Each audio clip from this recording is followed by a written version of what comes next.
Welcome back to Trillium Tarot. Thank you for joining me for my next video series, walking through my tarot decks. Today I am going to be showing you the Tarot Grand Luxe deck by Kiro Marchetti. And I don't know if I'm pronouncing that correctly. If I'm not, I deeply apologize. This artist is one of my favorite tarot artists. I actually have Lenormand and Kipper from this artist as well, but I think that I am only missing 3 of the tarot decks that he has produced. So this is the first one I'm doing a video on. You will see Kiro Marchetti decks pop up again in the future. We'll start off with the Fool card and then go to the Magician. And I think in these cards as well, my camera is going to take a little bit of time to focus because there's a lot going on in these cards. Next card is the High Priestess. And this one is the Empress. So much abundance in this card. The Emperor sitting in his hall, in his chamber. Followed by the Hierophant. Here we have the Lovers. And here's the Chariot. Again, 2 completely different colored horses. Forward movement, some progress. Here's the Strength card. In the middle of all that wind and all that chaos going on around her, you can see her hair going crazy. She and the Lion are standing solid and firm. Here is the Hermit card. The stories he could tell, huh?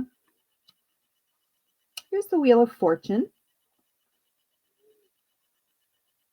And if you are used to looking at more traditional tarot decks, sometimes it can be kind of a challenge to, I guess, mentally translate the fantastical wheels and the equipment, I guess is the only word that's coming to mind, that this artist incorporates in the cards. But I love them now that I'm more used to them. I love these decks. Justice. She's blindfolded. She has the Sword of Truth. She has the scale and the feather to weigh the heart against. And here's the Hanged Man. It's very obvious that he's just hanging out having fun. He could easily release himself from that ribbon that's holding him to the tree. Here's the Death card with the plague mask and the white rose. Now we're looking at the Temperance card. The 2 vessels pouring into each other and replenishing each other. The Devil. Ugh, need I say more? Look at the nails on this guy. This devil is scary. Here's the Tower. Again, much more fantastical and more like fantasy world than what you see in the traditional Rider-Waite decks. But it's beautiful. Still being destroyed suddenly. And here's the Star.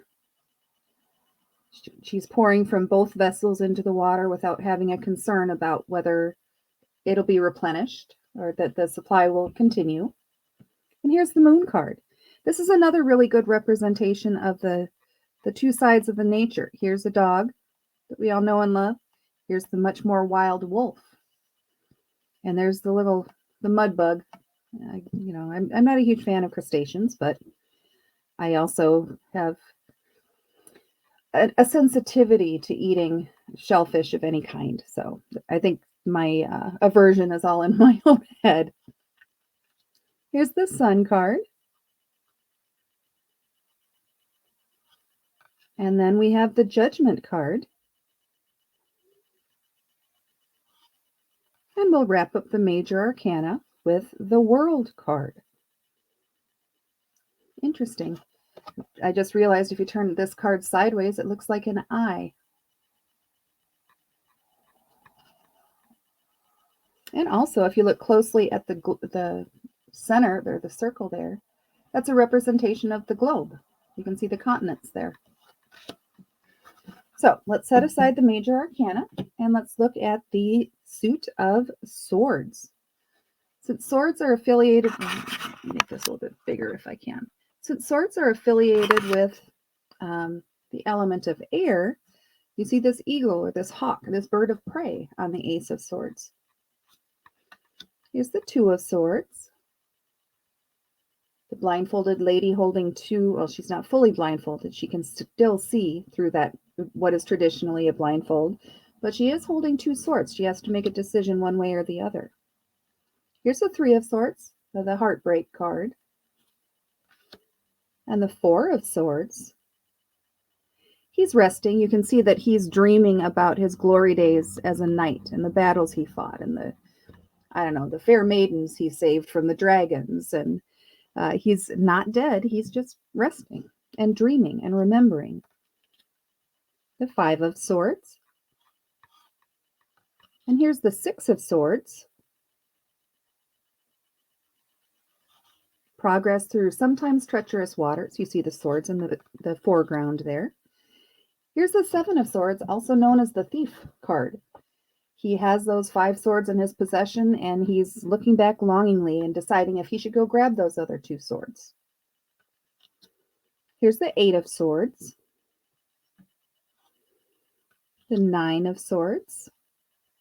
This is a really good depiction of the nightmares and the anxiety and the stress that she's feeling because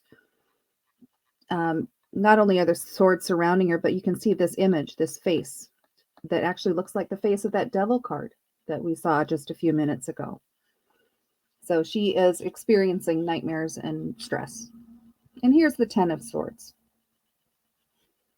The Page of Swords. Again, birds associated with the element of air. The Knight of Swords with the bald eagle in the front. Well, that's pretty. The Queen of Swords with the peacock. And the very ornate crown. And here's the King of Swords. He also has an ornate crown. And I don't know what that bird is beautiful. I've heard of snowy owls, but I don't know if I've heard of a snowy eagle, I guess.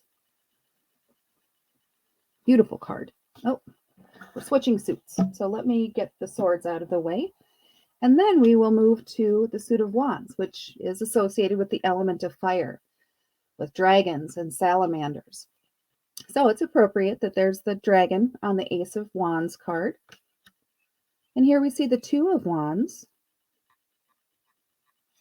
Here's the Three of Wands card. The person either waiting for the ship to come in or watching it go out, depending on your perspective.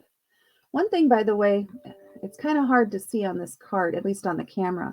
One thing that as a bit of trivia is in most of these cards. I don't know if it's in all of the cards, but you see these initials CM. The artist, Kiro Marchetti, tends to put his initials somewhere on the cards. So every once in a while, I'll just grab a deck and take my glasses off because if I want to see something close up, I have to take my glasses off. I look like I'm blind as a bat, but I go hunting for the initials, the Easter eggs in his decks of cards. So that was a tangent. That was a fun tangent. All right, Three of Wands. We'll move on to the Four of Wands. The celebration of the completion. The structure has been built. Here's the Five of Wands. The conflict or battle. Six of Wands. Seven of Wands, with the individual defending his higher ground or his territory against those who are assaulting it or coming after him. The Eight of Wands, flying through the air. Nine of Wands, he's seen some stuff. And here's the Ten of Wands. This guy is burdened.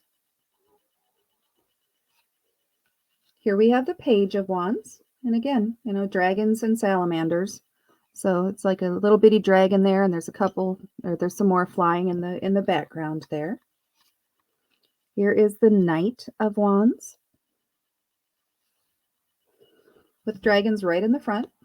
I was trying to be cute and look in the background, but no, they're right here in the front of the image. And they're also on the shoulders of the Queen of Wands. And finally, they are all over the place for the King of Wands. They're in all four corners.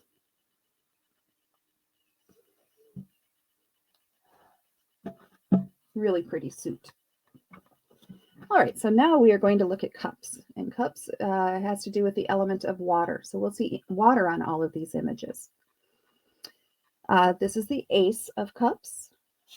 And then we go to the Two of Cups, the relationship or the new person or the new partnership, whether business or personal. Here's the Three of Cups, the celebration. And the Four of Cups, also known as the who cares card. He's not worried about what he has in front of him. He's daydreaming about what else might be. Here's the Five of Cups. The Six of Cups. And I'm finding that there isn't as much water represented on these cards as I said a few minutes ago, but they are all definitely related to emotions. The Six of Cups is nostalgia and childhood. Here's the Seven of Cups. That's a really pretty card. And the Eight of Cups, walking away from something and walking towards something else. Here's the Nine of Cups. Oh, and this 10 of Cups just makes my heart happy. There's the kitty cat sacked out in front of the fire with his or her people.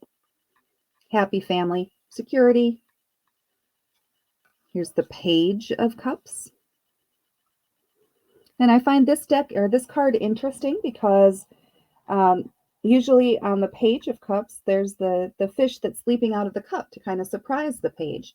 In this case, there's no fish jumping out of the cup, but there are fish all over the rest of the card. So that's probably why. Here's the Knight of Cups. Goodness. Cat's doing something. Since this is related to water, there's the swordfish there. Two of them. Queen of Cups with goldfish all over the place and a starfish and shells. And finally, the King of Cups, again with fish everywhere. So let's wrap up with the Suit of Pentacles. In this deck, it's called Coins. So, it's the same concept. The round image could be a coin, could be a disc, could be a plaque on the wall. The imagery is the same. Sometimes in some decks, the suit is also called discs, like a frisbee disc. So just tuck that away for future information at a bar trivia night. So here we have the Ace of Coins, or the Ace of Pentacles, and the Two of Pentacles, or the Two of Coins. He's walking a tightrope and balancing with those puppies in his hands. The Three of Coins. This gentleman is following the plans and calculations to bring something into existence. Here's the Four of Pentacles. And the Five of Pentacles.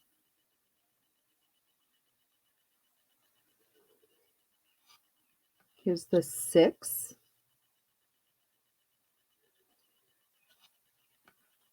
And the Seven makes me feel like summer and harvest season because she is seeing the fruits of her labors.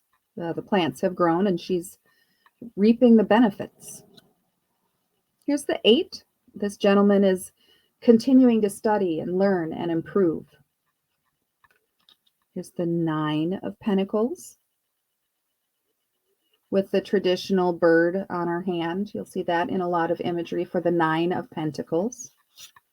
Here's the Ten of Pentacles. We're almost done with this deck. Green and blue are my favorite colors, and I just want to go for a walk in this card, this Page of Pentacles or Page of Coins. And it has a butterfly, which the butterflies are very near and dear to my heart. So this card makes me happy all the way down to my soul. Here's the Knight of Pentacles, or the Knight of Coins. And I'm seeing this page has a fawn and a butterfly. So, since the pentacles are related to the element of earth, it looks like all of these cards have an animal at the bottom of their court cards. So for the page, it was the fawn. For this knight, it's a bear. For the queen, it's a fox and a bunny rabbit, and there's birds and butterflies, and there's those CM initials at the top of the queen. And here is the king, and he has a wolf and a buck, a beautiful buck. And I'm just quickly looking for the initials. I know this video has run a little bit longer than I intended, so I will look for those initials off camera. For additional resources, please do visit my website, trilliumtarot.com. That's where you can find information about tarot. You can find out the link to my Etsy shop to do an instant download of my tarot quick reference guide. Please do like this video and feel free to bookmark or subscribe to this YouTube page and share it amongst your friends. Spread the word. I'll see you next time.